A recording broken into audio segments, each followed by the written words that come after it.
Le syndrome de surcharge bactérienne dans l'intestin est une douleur plus commune que ce que nous pensons. Connue sous le nom de SIBO, ou prolifération bactérienne intestinale, cette maladie affecte surtout l'intestin grêle et les personnes qui souffrent de problèmes intestinaux. Les patients diagnostiqués avec ce syndrome doivent suivre un régime adapté afin de restaurer la flore bactérienne et de renforcer le système immunitaire. C'est pour cela qu'il est important de bien connaître les premiers symptômes. Nous allons vous donner toutes les informations dans l'article suivant.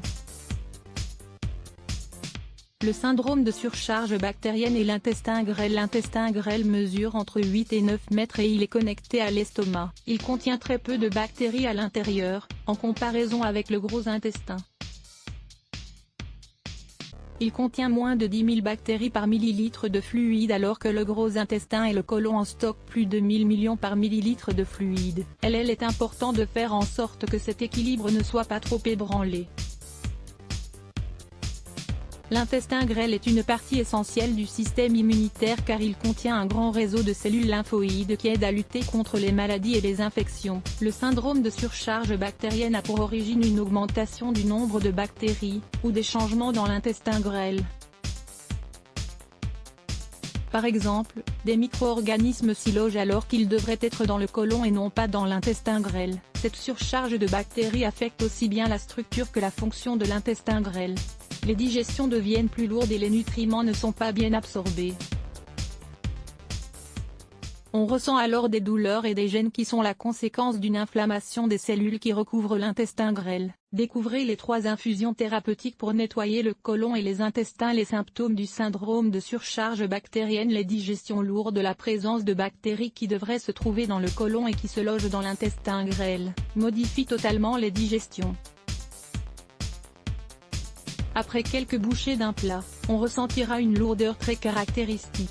Les digestions sont lentes et douloureuses, à tel point que nous devons nous allonger pour calmer ces gènes.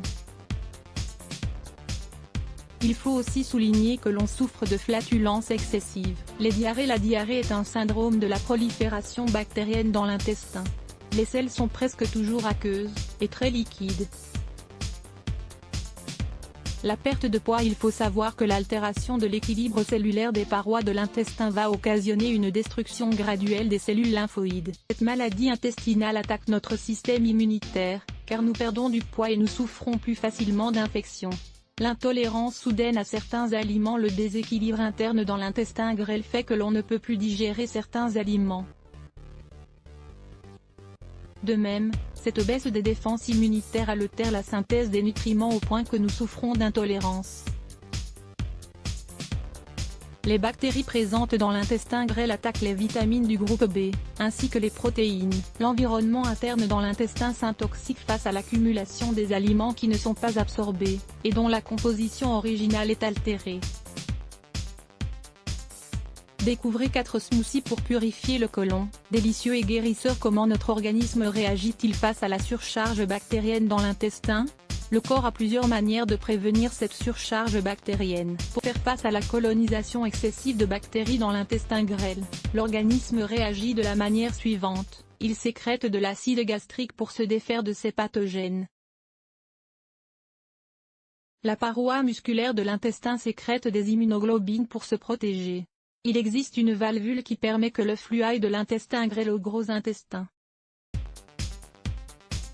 C'est la valvule iléokécale, qui est chargée de réguler le passage de l'acide gastrique jusqu'à l'intestin. Cause du syndrome de surcharge bactérienne dans l'intestin. Le SIBO peut avoir de nombreuses causes différentes et variées.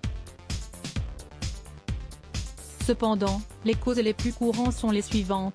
Une altération des acides gastriques et de cet environnement acide grâce auquel nous nous protégeons contre l'accumulation des bactéries. Le cœliaque est l'une des causes qui peut déterminer l'apparition du syndrome de surcharge bactérienne. Souffrir de l'intestin irritable. Souffrir de la maladie de Crohn. Être diabétique. Avoir subi une chimiothérapie. Souffrir de cirrhose ou de pancréatite. Consommer beaucoup d'antibiotiques. Consommer de l'alcool. Les contraceptifs oraux. Comment traiter le syndrome de surcharge bactérienne? Comme vous avez pu le voir, Cette affection est liée à des maladies, c'est pour cela qu'il est nécessaire de compter sur l'aide médicale pour suivre un traitement adapté aux besoins particuliers. Cependant, il est important de suivre les règles basiques. Il faut savoir que les intestins se nettoient environ toutes les 2 heures. Pour ne pas les surcharger de travail, il est important de manger peu mais plusieurs fois par jour, en laissant au moins 3 heures entre chaque repas.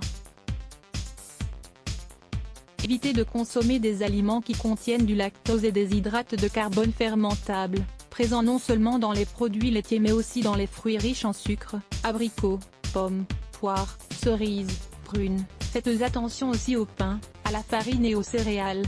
Consommez du pain sans gluten.